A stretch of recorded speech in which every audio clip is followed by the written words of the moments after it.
I never thought I could feel this way about a face. Not just any face, but her face, etched into my mind like a bruise that won't fade. I first saw her on the subway, standing under the flickering fluorescent light, eyes fixed on the floor, with her hair cascading over one shoulder. Something about the slight tilt of her head, the curve of her lips when she thought no one was looking, it made me ache. I couldn't look away, and I couldn't stop thinking about her. I started following her, not in a way that would draw attention. I'm careful. I watch from across the street. I memorize the time she leaves her apartment and the route she takes to work. Every morning I see her reflection in shop windows, her coffee in hand, the scarf she wraps just so. I know her schedule better than my own, and yet every time I think I'm close enough, I feel the gnawing terror that she'll vanish if I breathe too loudly. I didn't always feel this way. I didn't even know I could feel this way, but obsession doesn't ask permission. It seeps in slow and cold, wrapping itself around your thoughts until the world narrows down to one person. I started keeping a journal, not just of when I saw her, but of her expressions, the way her hands moved and how she laughed. Small details, tiny miracles I wasn't meant to witness. I called it observation. It felt clinical at first, detached, but soon I realized it wasn't enough. I needed more. Her apartment became my map. Every evening I would trace the route from my building to hers, careful to avoid cameras, careful to avoid being noticed. Sometimes I imagine myself peering through her window, just for a second, just to see her as she is when no one else is around. I tell myself it's harmless, that it's love, but love has no obsession so sharp, no longing so desperate that it claws at your chest like a living thing. I started collecting little things. A coffee cup she left behind at the cafe, a crumpled napkin with her lipstick mark, a torn page from a magazine she had been reading. These artifacts gave me comfort, but it wasn't enough. I needed her attention. I wanted her to see me, even though I didn't dare show myself. Then I left a few anonymous notes, slipped under the door or tucked inside her mailbox. Short things, observations, compliments. She didn't know they were from me, of course, and she probably threw them away, maybe even laughed. I didn't care. I just needed to feel the connection. But one day, one tiny little reply slipped under the door in a folded square of paper. It said only, "Who are you?" That reply became an obsession. I reread it 100 times, memorized the creases, could feel the slight indentations of her fingertips in the paper, but I couldn't respond. What would I say? A stranger that is obsessed with you? Instead, I learned her routine better than ever. I knew when she was alone, when her apartment door clicked shut behind her, when her keys jingled on the counter. I began to imagine her thinking of me, wondering when she'd see me. I started leaving objects that were unmistakably mine: a watch, a ring, a pen I had engraved with my initials. That night, the obsession became unbearable, and I finally followed her inside. She had forgotten to lock the door, and I slipped through the hallway like a shadow. My heart pounded, not with fear, but with anticipation, as if every beat echoed my destiny. Her apartment smelled like coffee and lavender, faint traces of something floral and intoxicating. I stood in the doorway, frozen, watching her move through the room. The way the light hit her hair, made her glow, made me ache with a need I didn't understand. I wanted to speak. I wanted her to turn around and see me, to finally acknowledge my existence, my devotion, my love. I only watched, silent, a ghost in her life. I realized that I wasn't just observing her anymore. I was part of her. In some dark, impossible way, I had merged into her world without her knowing it. And then she turned and my heart seized. She wasn't looking at me. She didn't even sense me. The reality hit me like ice water. I was invisible, a spectator of the life I wanted to inhabit, and nothing I did could change that. I quietly left. I tell myself it's harmless and that one day she'll notice me and fall madly in love at first sight. I wait outside her building, in the subway, on the streets she walks. I trace the contours of her face in my mind until I can see her sleeping, see her laugh, see her turn and smile at me, knowing me in a way no one else does. I think about taking the next step, letting her finally know me, but even that thought terrifies me, because obsession isn't love. It's something darker, something that eats at the edges of sanity until there's nothing left but the craving, the ache, the eternal, unbroken need to have her, to control her, to own her. So I still watch, I wait, and I follow until the day I will make her mine. I never thought obsession could take the form of a haunting. I always imagined obsession as something that belonged to the living, an infatuation, a fixation, a spiral of desire you could step into willingly and claw your way out of with discipline. It began with the apartment. The place was nothing special, an aging brick building on the corner of a quiet street, the kind of rental people moved into when they were in between lives. I signed the lease because it was cheap, not because I loved it. The moment I opened the door, though, I smelled something faint. Not dust, not mildew, something sweeter, almost like perfume that had been left to rot. I dreamed of her on the very first night, a woman in a long black dress, her hair pulled back tightly, her eyes so dark they reflected me as if I were staring into a mirror of ink. She stood in the far corner of my bedroom, perfectly still. Her lips moved, but I couldn't hear what she was saying. I woke with my heart racing, and the scent of stale perfume lingered the next morning, drifting from the corner of the bedroom where she had stood. For weeks she came only in dreams, but sometimes I woke with the sensation of a hand brushing my cheek. Other times with my blanket folded neatly at my feet, as though I had been tucked in and then unwrapped like a doll. I should have moved. Any sane man would have. But there was something about her that drew me back each night. I realized that I wanted to see her again. I waited for her, and I counted the hours until sleep would take me and I could see her again. That was the beginning of my obsession. I stopped going out with friends, and I left work early so I could fall asleep sooner. I lay in bed whispering into the air, coaxing her to come faster. I bought bottles of perfume from thrift shops, spraying them around the bedroom trying to mimic her smell. It was never right. Hers had an undertone of decay that no perfume could reproduce. Finally, one night I woke to find her sitting on the edge of my bed, her weight pressed into the mattress and her hand rested on my thigh. Her face hovered inches from mine and I whispered, "Please," without knowing what I even meant. She leaned closer, her lips cold against my ear. "I've missed you, Milo." From that night on, I stopped dreaming. I didn't need to. She was there when I was awake. She followed me into the bathroom, her figure fogging the mirror behind my reflection. She stood in the kitchen doorway watching me eat food I no longer tasted.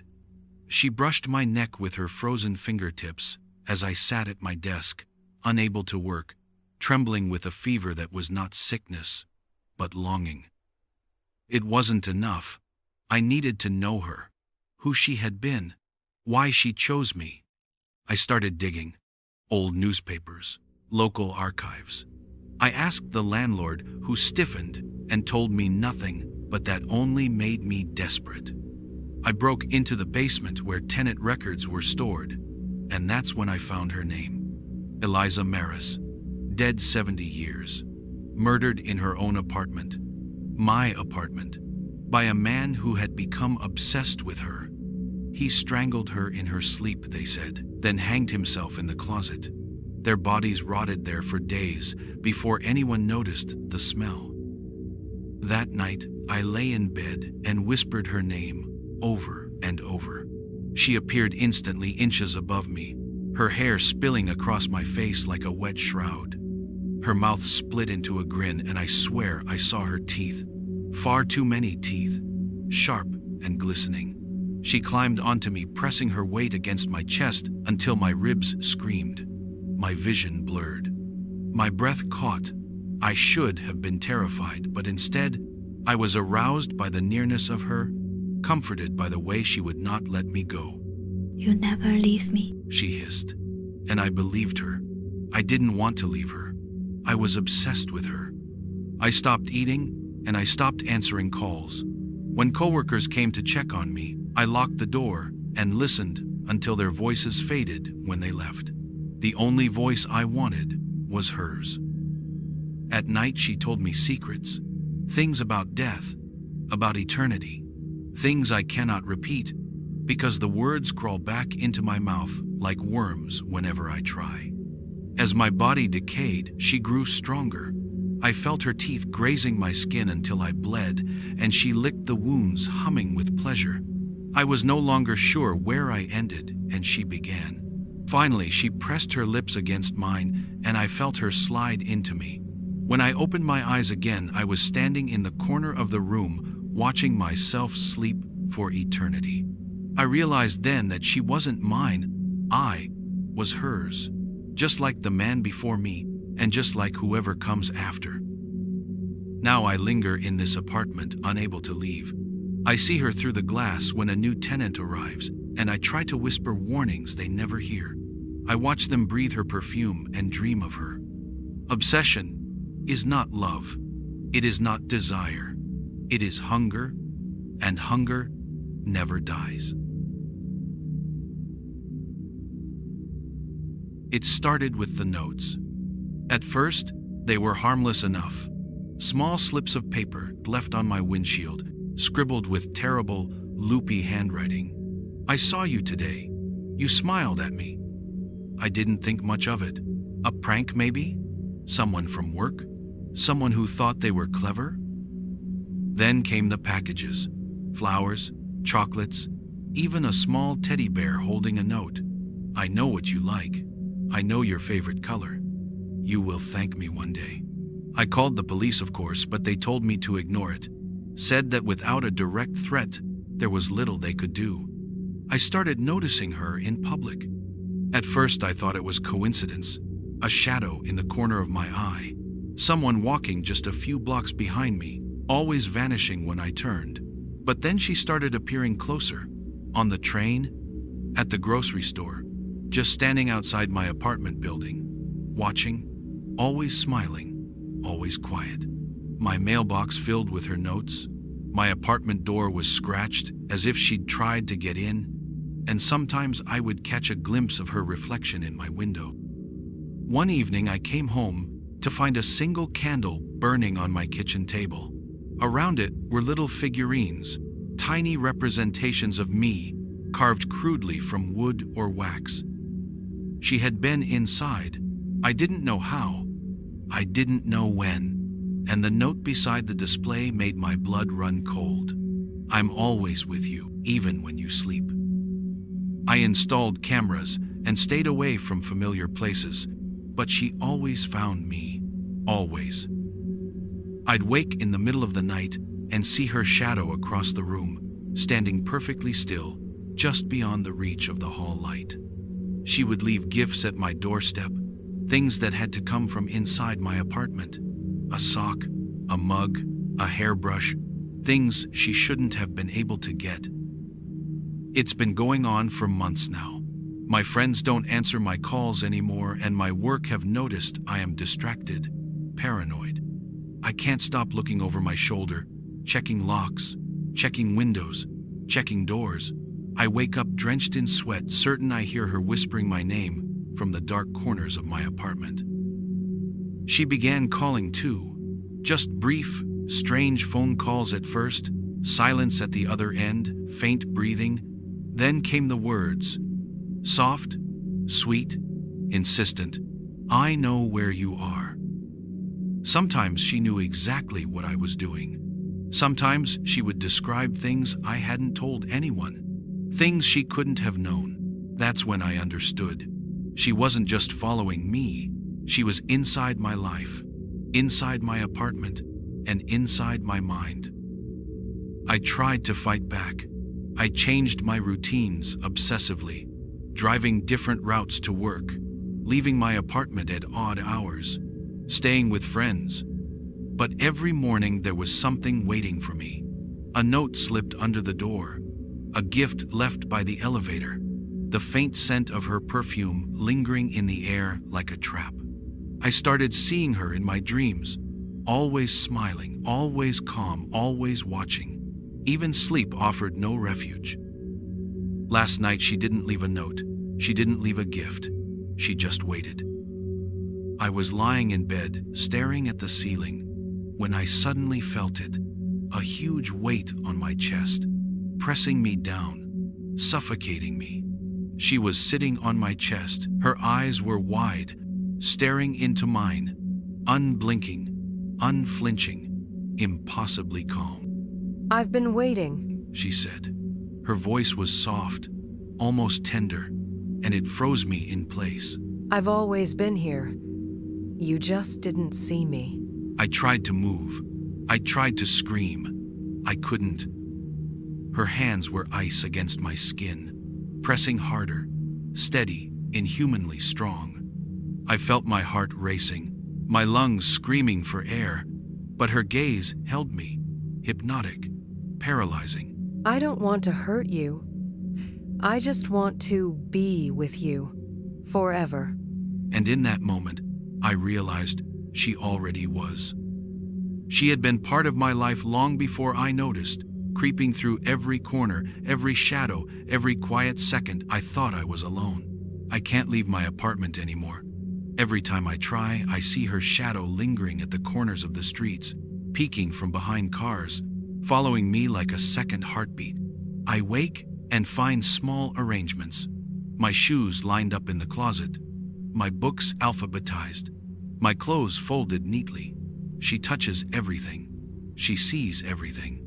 She knows my patterns, my habits, my weaknesses, and she watches, always. I hear her breathing when I'm alone, and I hear her whispering my name. I try to fight it, but I know she is patient, unyielding, waiting for me to accept it, waiting for me to surrender. I know, deep down, that she will never leave, because I feel her presence, and I can hear her whisper.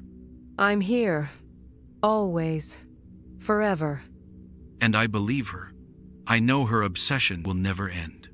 I know I will never escape. I am hers. I have always been hers. And perhaps one day I will stop pretending I want to leave. I was never one to believe in demons. I grew up with the stories, of course, sermons on Sunday, whispered rumors about the woman who lived alone at the end of our street, the occasional late-night movie with glowing eyes and Latin chants, but all of it felt like theater, a play staged for the gullible. I considered myself above that kind of fear. My weaknesses were more earthly. I drank too much, gambled when I shouldn't, and more than anything, I obsessed. Obsession is a slow poison. It begins quietly, just a single taste of something that feels better than life, better than breath. Mine began with a book. It wasn't supposed to mean anything. Just an old leather-bound volume I'd bought at an estate sale tucked between cookbooks and outdated atlases. The cover was cracked, darkened with age, and the pages smelled of mildew and ash. The title had been worn down to nothing, and that mystery hooked me. I told myself it was curiosity, nothing more. When I opened it that night alone in my apartment, my chest tightened in a way I hadn't felt before. The words inside weren't in English, not Latin, not Greek. I didn't recognize a single character yet, as I traced the lines with my finger and I understood them. That was the first fracture in my mind, understanding without knowing how. The words spoke of fire and of a thing beneath, about doors, the kind you don't see until you've already stepped through them. I told myself it was nonsense, some scholar's fever dream, but I read on. I couldn't stop. My eyes burned, but I read until dawn. By the second night, the book was all I could think about. I skipped work and ignored messages. My friends called me obsessive before, about women or cards or bourbon, but this was different. This obsession wasn't mine. I knew that even then. The thought should have terrified me, but instead it thrilled me. I began to hear the words in the book out loud. A voice, low and deliberate, like hot oil sliding across stone. I was chosen. It wanted me. Because I was weak. Because I was hollow enough to be filled, and I kissed the pages. My lips cracked from the dry, moldy paper, but I kissed them like they were flesh. On the third night, I dreamed of eyes with too many irises in each socket, rotating, focusing, peeling me apart layer by layer. When I woke, my mouth was full of dirt, soil, black and bitter, packed under my tongue as if I'd been chewing the earth itself. The book lay open on my chest, though I'd left it across the room. The voice grew stronger. It told me what to eat and what to avoid. It told me not to answer the phone when my sister called, because she was watching. And when she came pounding on my door 2 days later, I stood behind it, silent, holding my breath until her footsteps faded down the hall. Soon the walls began to move, only slightly, only in my peripheral vision. They were breathing, pulsing with each beat of my heart. The paint bulged outward as though something beneath it wanted out, and I couldn't stop touching the surface, running my fingers over the swell of it. My obsession had left the book and crawled into the world around me. I was brushing my teeth one morning. When I first noticed it, my reflection didn't match me in the mirror. My hand moved slower than mine, just slightly delayed. Then its lips curled not in sync with mine, but in something closer to a grin. I dropped the toothbrush, and the reflection's mouth hung open, dark and cavernous, until I turned away. That evening, the voice called itself by name, not in any tongue I could repeat, but the syllables burned like coal in my throat. When I whispered it, the lights in my apartment flickered. Every shadow in the room seemed to lean toward me, and I felt adored, claimed. You don't realize how sweet ownership can feel until you've been empty for long enough. But obsession isn't a gift, it devours. Soon I wasn't sleeping, and the book's pages cut me when I touched them, fine red lines blooming across my hands and arms. Yet I smiled through the pain. I even welcomed it. I needed more, and it obliged. I don't remember the first time it entered me. I only know I woke on the floor with blood smeared across my walls. My mouth tasted of iron, and my stomach felt full in a way it hadn't in weeks. After that, I lost time. My sister stopped coming by, and my neighbors avoided me. I smelled of smoke and sulfur, though I never lit a match. My eyes darkened in the mirror into bottomless pits that swallowed the light, and still I worshipped it. I feel it moving beneath my skin. Not metaphor, not madness. Its fingers press against the inside of my chest, testing the ribs, eager to pry them open. My thoughts are its thoughts, and my desires are its hunger. Obsession has consumed me entirely. I wanted to belong to something.